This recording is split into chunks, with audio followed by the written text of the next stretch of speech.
বন্ধুগণ নমস্কার। প্রথমে আপনাদের অনুরোধ করব আপনারা আমার চ্যানেলটি সাবস্ক্রাইব করবেন। এই যে কদিন আগে দিল্লির ইন্ডিয়া গেট, যেখানে ওই বামপন্থী ছাত্র যুবরা একটা প্রতিবাদ করেছিল, সেই প্রতিবাদ সভায় দেখা গেছিল তারা মাওবাদীদের সমর্থনে বিভিন্ন স্লোগান তুলেছিল। তাছাড়াও তারা পুলিশের সঙ্গে হাতাপাই করেছিল, অর্থাৎ ধাক্কাধাক্কি করেছিল। পুলিশ এর যে ব্যারিকেড ছিল সে সমস্ত ভেঙেছিল। এরপরে তারা নাকি লঙ্কা গুঁড়ো ছিটিয়েছিল পুলিশের উপরে। 6জন পুলিশ আক্রান্ত হয়েছে এবং অসুস্থ হয়েছে, তাদেরকে হাসপাতালে ভর্তি করা হয়েছে। এরপর স্বভাবতই যখন ওখানে দিল্লির রাজধানী শহরের কাছে আইসিন হিলসের কাছে একদম মেন জায়গায় এইভাবে তারা ডিসরাপশন করে, তখন পুলিশ তাদেরকে কাস্টডিতে নেয় এবং প্রাথমিকভাবে শোনা গেল 26 জন, তারপর শোনা গেল 22 জনকে আর কি কাস্টডিতে নিয়েছিল। তার মধ্যে আজকে যে খবরটা এসছে সেটা হচ্ছে, দেখা যাচ্ছে যে 6জনকে নাকি ইউএপিএতে অ্যারেস্ট করা হয়েছে।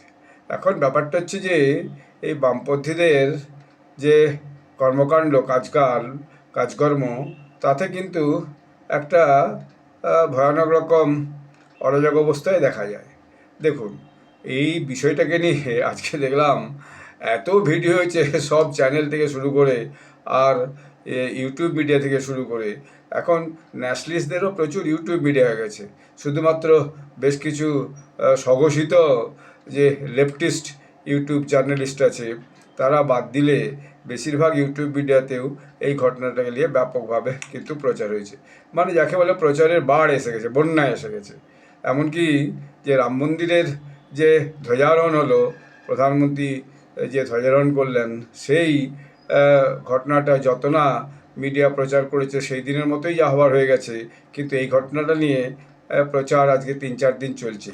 আমার মনে আছে আমি এটাকে নিয়ে প্রথম সেই দিনেই বোধহয় 24 তারিখ সম্ভবত আমি একটা ছোট্ট শর্টস ভিডিও করে জানিয়েছিলাম যে এটা কী ধরনের তাদের হচ্ছে প্রতিবাদ, যেখানে এরকম দূষণের নামে মাওবাদী স্লোগান দেওয়া হচ্ছে। তাদের ওখানে প্রতিবাদের আসল কারণটা, প্রথম কারণটা ছিল দূষণ, যদিও সেখানে পুলিশের পারমিশন ছিল না শোনা গেছে, কিন্তু দূষণের নামে তারা যেভাবে ওখানে মাওবাদী স্লোগান দিচ্ছে সেটাই সবচেয়ে বড় একটা চিন্তার কারণ হয়ে দাঁড়ায়। তো এরকম অবস্থায় দেখা গেল সেই যে তাদেরকে যে কাস্টডিতে নিয়েছিল, সেই কাস্টডিতে নেওয়ার পরে পুলিশ তাদেরকে কোর্টে পেশ করেছিল, দিল্লির পাতিয়ালা কোর্টে। এবং দিল্লির পাতিয়ালা কোর্টে পেশ করার পর সেখানে যে ভার্ডিক্ট এসেছে সেটা আমি দেখছিলাম। এএনআই একটা নিউজ দিয়েছে, সেখানে বলছে একজন অ্যাকিউজডের হয়ে একজন সুভাষচন্দ্র বলে একজন উকিল, তিনি সেখানে প্লিড করেছিলেন, তার একটা বড় রিপোর্ট দিয়েছে। তো এর বাইরেও আইএনএস মিডিয়া তারাও দিয়েছে, এবং সেখানে তারা যেটা বলছে সেটা হচ্ছে দিল্লি পুলিশ নাকি 7 দিনের তাদের পুলিশ কাস্টডি চেয়েছিল, কিন্তু অনেক দীর্ঘ আর্গুমেন্টের পর কোর্ট নাকি তাদেরকে 3 দিনের পুলিশ কাস্টডি দিয়েছে। তো আইএনএস মিডিয়া যেটা বলছে সেটা আমি আপনাদেরকে বলছি। On India Gate protest issue, advocate Subhash Chandra says the Delhi police requested a 7-day police custody before the judicial magistrate. We opposed the request, and after lengthy arguments, the court granted 3 days of police custody. The accused must now be produced in court on Friday after the custody period. মানে coming Friday তাদেরকে আবার কোর্টে নিয়ে এসে produce করা হবে। এখন মুশকিল হচ্ছে কি, যে এই যে কিছু নেতা আছে যারা এই সমস্ত কম বয়সী ছাত্র যুবতীকে যারা পড়তে গেছে, পড়াশোনা না করে যারা তাদেরকে এইভাবে উস্কে দিয়ে আর তাদেরকে এরকম প্রতিবাদে নামিয়ে দেয়, তারা আসলে এদের ভবিষ্যৎটা ক্ষতি করছে বলেই আমি মনে করি। আমিও দীর্ঘদিন কলেজ বিশ্ববিদ্যালয়ে পড়াশোনা করেছি, তো ফলে এইরকম যে ডিস্ট্রাকটিভ একটা ভাবনা এবং ডিস্ট্রাকটিভভাবে ছাত্রছাত্রীদেরকে, যুবকদেরকে ইউজ করা, এটা আমি আগে দেখিনি। কদিন আগে দেখছিলাম রাম মন্দিরের পতাকা উত্তোলন হচ্ছে, তো একজন তথাকথিত বুজুর্গ বামপন্থী নেতা, মানে বয়োজ্যেষ্ঠ বামপন্থী নেতা, তিনি আবার একটা বিশাল টুইট করেছিলেন যে হ্যাঁ, ওখানে কেন হচ্ছে এই ভাগোয়া ধ্বজ উত্তোলন করা হবে, ওখানে তো জাতীয় পতাকা উত্তোলন করা যাচ্ছিল। আর এই মশাই, আপনার তো জানা উচিত ছিল যেটা রাম মন্দির, কোর্টের নির্দেশে ওখানে মন্দির তৈরি হয়েছে। এরপর সেখানে ভক্তদের দানে মন্দির তৈরি হয়েছে, কোনো সরকারি খরচে মন্দির তৈরি হয়নি। কিন্তু দেশের রাষ্ট্রপ্রধানকে সেইখানে যে গত বছর সেই মন্দির উদ্বোধন এবং মন্দিরের কিছু অংশ ছোট ছোট আরও যে ছোট ছোট সংশ্লিষ্ট মন্দিরগুলি আছে বিভিন্ন সাধু মুনিদের এবং নিষাদ রাজের শবরী মাতার তাদের মন্দিরগুলি কমপ্লিট হওয়ার পর সেখানে ধ্বজারোহণ হয়েছে। আর আপনি সেখানে যে হিন্দু প্রতীক যে ভাগবত ধ্বজ সেখানে উত্তোলন করার পর সেটাতে আপনি আপত্তি জানিয়ে বলেছিলেন যে সেখানে জাতীয় পতাকা দেওয়া উচিত। জাতীয় পতাকা সরকারি বিল্ডিং, স্কুল, কলেজ, সরকারি অফিস, সেখানে জাতীয় পতাকা উত্তোলন করে কোনো ব্যক্তি তার ঘরে জাতীয় পতাকা উত্তোলন করতে, এখন তো সারা বছরও নিয়ম হচ্ছে জাতীয় পতাকাকে উত্তোলন করে রাখতে পারে।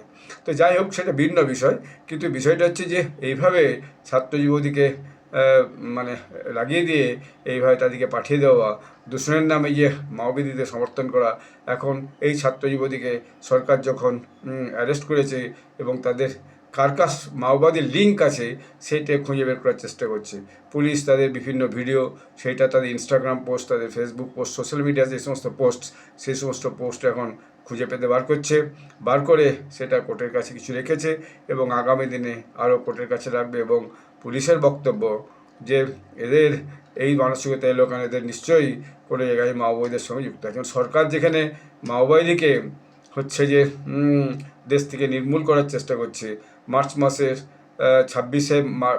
2026 মার্চ মাসের মধ্যে মাওবাদী সমস্যাকে দেশ থেকে নির্মূল করার চেষ্টা করছে, সেখানে তারা এই শহরের বুকে, দিল্লির মতো রাজধানীর বুকে মেন জায়গাতে এরকম একটা প্রতিবাদ করছে। আবার আমি শুনছিলাম তাদের বেশ কিছু ভিডিও, তারা আবার ডেভেলপমেন্ট মডেলের কথা বলছে, যে মাওবাদী ডেভেলপমেন্ট মডেল, বস্তার, বিজাপুর দেখে আসুন মাওবাদী ডেভেলপমেন্ট মডেল, মহুয়া ফলকে কীভাবে সেখানে ব্যবহার করাচ্ছে, কীভাবে কেন্দু পাতা বা তেন্দু পাতা যাই বলুন, যাতে শালপাতা আমাদের এখানে বলি, যাতে আমরা পাতা তৈরি করে আত্মীয় বাড়িতে, যে নিমন্ত্রণ বাড়িতে দেওয়া হয়, যদি আজকাল অন্যান্য পাতাও বেরিয়ে গেছে, এর বাইরে বিড়ি পাতা, যার থেকে তামাক দিয়ে বিড়ি তৈরি হয়, সেই পাতা দিয়ে আগামী দিনে কীভাবে নতুন নতুন ডেভেলপমেন্টের মডেল সেখানে রয়েছে। ডেভেলপমেন্ট মডেল ওইভাবে কখনো হয় না, রাস্তা তৈরি, হাসপাতাল তৈরি, এই সমস্ত ডেভেলপমেন্ট মডেল, কলকারখানা তৈরি, এই সমস্ত ডেভেলপমেন্ট মডেল। কিন্তু পাতা দিয়ে আর মহুয়া দিয়ে আর যাই হোক, ডেভেলপমেন্ট মডেল বলে কিছু হয় না। এই সমস্ত কল্পনা এদের যে কোত্থেকে আসে আমি জানি না। আর এই মাওবাদীরা ছত্তিশগড়, মহারাষ্ট্র, মধ্যপ্রদেশের বিভিন্ন প্রত্যন্ত অঞ্চলে একটা প্যারালাল যে অ্যাডমিনিস্ট্রেশন চালু করেছিল, লোকের কাছ থেকে ট্যাক্স তোলা, গরিব মানুষের কাছ থেকে পয়সা আদায় করা, জোরজবস্তি ঘরের ছেলেদের মেয়েদের নিয়ে এসে দলে ভর্তি করা, যারা একটুখানি তাদের কথা শুনে না তাদেরকে সেই বিচারের মধ্যে নিয়ে এসে তাদেরকে হত্যা করা, এই সমস্ত প্রচুর করেছে। একটা সময় সেখানে একটা সালোয়া জুলুম বলে একটা সংগঠন তৈরি করেছে এদিকে কাউন্টার করার জন্য গ্রামের লোকদিকে দিয়ে, কিন্তু পরবর্তীকালে দেখা গেল সেই সালোয়া জুলুমের এসে কোর্টে কেস হলো, কোর্ট থেকে সেটাকে সুপ্রিম কোর্ট নাকচ করে দিয়েছিল। তারপরে সে সালোয়া জুলুমের সঙ্গে যাকে যুক্ত ছিল তাদেরকে ধরে নিয়ে যে এই মাওবাদীরা গ্রামীণ মানুষকে হত্যা করেছে। তো এইরকম একটা সংগঠন দেশে বিকাশ হতে দিতে চায় না। একটা প্রত্যঞ্চলের, গ্রামাঞ্চলের যেগুলো অবস্থা, প্রত্যন্ত যে গ্রামীণ অঞ্চল এবং বনাঞ্চল, সেই সমস্ত যে আদিবাসী প্রান্তিক মানুষ থাকেন, তাদের কাছে উন্নয়নের সুযোগ পৌঁছে দিতে চায় না, তাদের হয়ে এরা শহরে বিভিন্নভাবে একটা মহল তৈরি করার চেষ্টা করছে।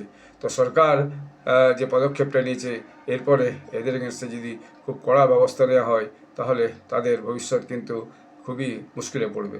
তো যাই হোক, ঘটনাটা খুবই দুঃখজনক যে আজকালকার ছাত্র যুবরা তাদের নিজেদের পড়াশোনার কথা না ভেবে, না নিজেদের কেরিয়ারের চিন্তা না করে, নিজেদের বাড়ির লোক যারা তাদেরকে পাঠিয়েছে পড়াশোনা করতে, তাদের মুখ না আছে, তারা এই সমস্ত আন্দোলনের সঙ্গে জুড়ে যায়, সরকারের সঙ্গে, পুলিশের সঙ্গে তারা লড়াই শুরু করতে চেষ্টা করে এবং এইভাবে তারা একটা ভিকটিম হয়ে যায়। সোজা কথা, তাদের নিজেদের কর্মকাণ্ডের জন্যই তারা ভিকটিম হয়ে যায়। এতে সরকারকে দোষ দিয়ে লাভ নেই, কারণ সরকারের কাজই হচ্ছে আইন শৃঙ্খলা বজায় রাখা। কোনো আইন শৃঙ্খলা বিরোধী কাজ হলে অবশ্যই তাকে সরকার বাধা দেবে, এটা সর্বত্রই হবে। তো যাই হোক, এরকম একটা ঘটনা ঘটেছে।